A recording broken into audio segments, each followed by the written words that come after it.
Hey everybody, I'm Bede, aka the Terrible Australian, a super podcast, and welcome to the 8th edition of the Godzilla Diaries. I'm sorry that it took me uh, a bit longer than expected to bring this new episode online. As you sort of remember in the last video, I did say I was going to go away over the Easter break, so I've been back home for a few days now. But of course I had to catch up with a few other things as well, so I wasn't able to get right back into these video reviews right away. But I'm back, and we're at nearly at the halfway point now. So I've gone through nearly 15 Godzilla films so far. So we're almost there, people. Halfway to go, and only 2 weeks to go till the new movie arrives. So and get right into this 8th edition, which I'm going to be talking about the installments Godzilla vs. Megalon, and as well as Godzilla vs. Mechagodzilla. So let's get right into it. First up, Godzilla vs. Megalon. This one was okay. Like this one is definitely has a bit of a strange plot, because we have another sort of civilization who wants to take over the world once again. But interesting enough, it's not aliens this time. This is actually an underwater civilization that called Zootopia, who actually was like this land that millions of years ago, due to an earthquake, actually sunk into the ocean. But it wasn't destroyed at all. They actually fried underneath the ocean in this sort of underwater cave, and they were able, where they lived for millions of years, and actually went on sort of during the course of that time, they sort of became so advanced in science and technology and all that, like far beyond what it is in the normal world. But unfortunately, due to sort of constant nuclear testing that's happening above ground, their civilization is in peril. So what they decide to do is to send a monster by the name of MEGALON to stop the world and destroy it. But it's all in the name of peace, and which they say in the movie. And I'm sort of noticing now a trend with all these, whether it be aliens taking over the world, or just or anyone taking over the world, the main motivation why they're doing it is in the name of peace. And I guess I find that just a weird motivation. I mean, could they come up with a better motivation than that? I don't know. If you're doing it in the name of peace, why are you trying to kill everybody? But I don't know. That's just the way. I'm not gonna. I don't know. It's just weird. But anyways, basically the plot for this one is about this inventor named Goro, and as well as his nephew Rikuro and friend Hiroshi. Sorry. And they actually create this robot called Jet Jaguar. But the people of Zootopia want to use this robot to control Megalon, so they can control Megalon and guide it to Japan and destroy everything in its path, which they do at one point. But luckily, at a point, Goro sort of discovers that he's able to overwrite their control on Jet Jaguar, so Jet Jaguar can fight against Megalon. And of course, Godzilla shows up, of course, and him and Jet Jaguar team up, which is kind of a hilarious scene, because at one point Jet Jaguar finds Godzilla, and how Jet communicates to him is basically doing sort of hand signals like this. So it looks like he's just doing the choreography out of Madonna's Vogue video, so he's just there voguing to Godzilla. And at one point Godzilla's like, okay, so, which he actually does, I'm not lying about that. And so they team up, and the thing is, Jet Jaguar, for some bizarre reason, even though he's about the same height as a human being in the movie, at some point, which is never explained at all, he actually is able to make himself grow to the same height as Godzilla. So both of them team up to fight Megalon. But then the people of Zootopia actually bring Gigon back to help Megalon fight them, and it sort of has this pretty cool sort of fight sequence between the two. And Megalon's actually a pretty cool design. He sort of looks like a huge giant beetle, and sort of and which I thought was actually a pretty cool design for him. And also seeing Gigan, return to fight Godzilla is sort of pretty cool because I thought he made a pretty cool villain in the previous film. So they have a pretty cool fight. Unfortunately, what annoyed me about this film, and this is the same thing that has happened in the last about 3 or 4 Godzilla films that I've seen, previous Godzilla films, is that they use freaking stock footage, and this is starting. I'm not gonna lie, this is starting to get very annoying, and I can understand why they're doing it because it's sort of because there's the last few films haven't had a huge budget or anything like that, and they basically the way to cut costs is to use footage from other films, not just in the monster fight sequences or just like scenes where there's tanks and people running away. There's a scene where there are some villains running from a seaside town, which is the exact same footage that was from Mothra versus Godzilla and also a couple other movies as well. And there's a moment when Godzilla and Gigan are fighting.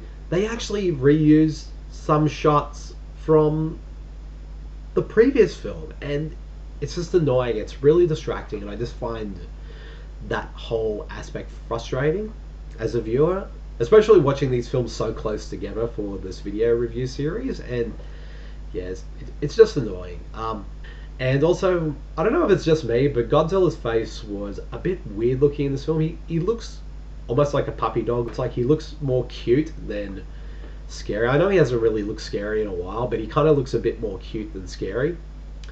Like, during this course of this whole series, Godzilla's face has changed a lot from film to film. I mean, he's had more face work than Joan Rivers or Michael Jackson's had in their entire lives. But it's kind of a weird look for Godzilla, but yeah, and it sort of distracted me a lot. But overall, this film it's enjoyable. It's not great, but for what it is, it's decent. If I had to rate this one, I give it a solid 3. Now for the next one, Godzilla vs. Mechagodzilla.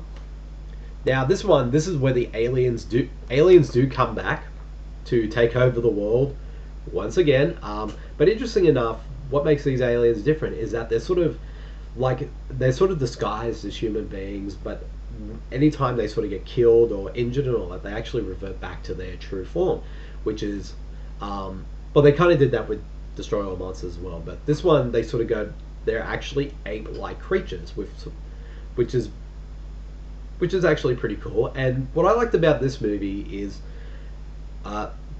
it seems like, well, 2 reasons. One, they actually put a bit more thought into the plot of this one, and 2, they actually seemed like they actually got themselves a bigger budget for this one.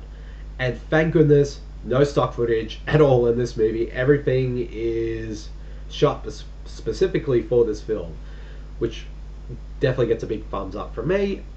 And also, in the plot basically of this one is, what I like about this one, it also has sort of a mythological aspect as well, because there's a new monster in the film called King Caesar, who's sort of this mythical monster who in the movie sort of prophesies, there's sort of a prophecy within the film, and that a monster would come to destroy the earth, which is Mechagodzilla, and that the Azumi family, the bloodline of the Azumi family, with the royal family in the film, can resurrect King Caesar and him and another monster, which of course would be Godzilla, to join up and to fight the evil monster.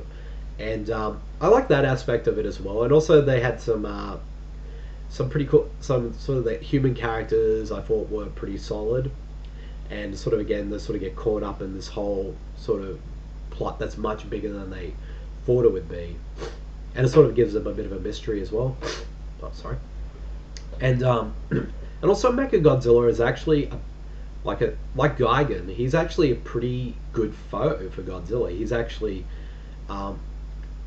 because what's interesting when you first time you see him, he looks exactly like Godzilla, but the only difference is, of course, he has a different roar from Godzilla, so you can tell which one is which. And people sort of are shocked to think, oh, Godzilla's gone back to being evil again. But luckily, at one point he runs into Angulus, and he pretty much beats the absolute crap out of Anguillus, and he even breaks Angullus's jaw at one point, and there's blood everywhere, and and then Godzilla comes back, and during this pretty cool sort of set piece where they're at this sort of oil refinery, and there's explosions and fire everywhere, and sort of during the course of the fight, piece by piece, Mechagodzilla's skin falls off, and you can see that he's a robot underneath. And then, of course, he sheds it all off, and you see him in his true robot form. And then at the end, King Caesar and Godzilla try to fight Mechagodzilla, and for a little while, Mechagodzilla sort of has the upper hand.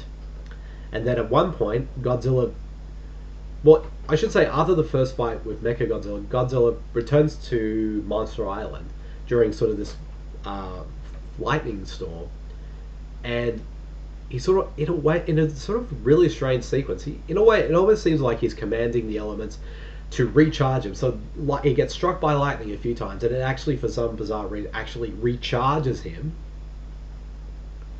and makes him stronger. And during the final action sequence, Godzilla sort of gets beaten to a pulp, and at one point there's more blood. At one point, a bit of his neck gets cut, and there's like blood gushing out, and he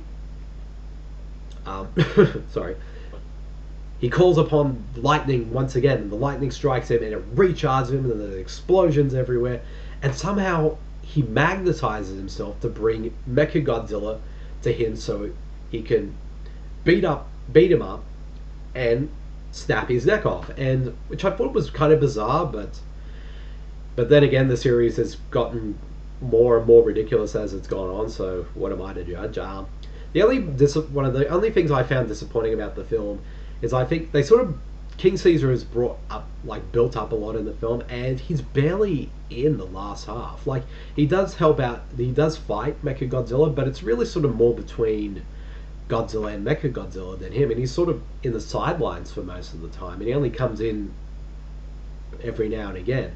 And I found that disappointing because, like I said, it's sort of, the movie builds him up so much that it's kind of underwhelming when he actually fights in the end, because he's not utilized at all. Like I'm not going to say that the Godzilla films have had the best dialogue ever in the series, but I will say that the dialogue in this film is absolutely awful but hilarious at the same time. It's definitely, there is some very bad dialogue in this film, and it just made me laugh. Like, there's one moment that just made me laugh out loud when I was watching it, where there's a character who discovers a piece of Mechagodzilla's skin, and it's like, and one of the professors in the film studies it, and it says, this material can only be space titanium. And the young guy's like, space titanium? You mean it's from outer space? And like, I just was pissing myself laughing where I heard that. It's like, that is probably the best dialogue I have ever heard so far in the series, and I think I'm going to be quoting that line for a long time to come. It is hilarious, and yeah.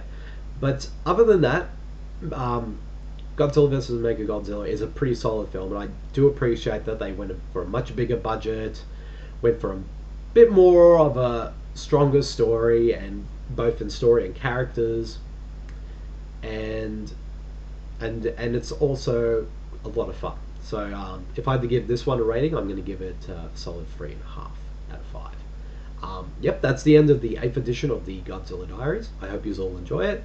Keep a lookout for the 9th edition, which will be online very soon, which I'll be taking on Terror of Mechagodzilla and The Return of Godzilla. So keep a lookout for that one, and I'll see you all later. See you, everyone. Bye.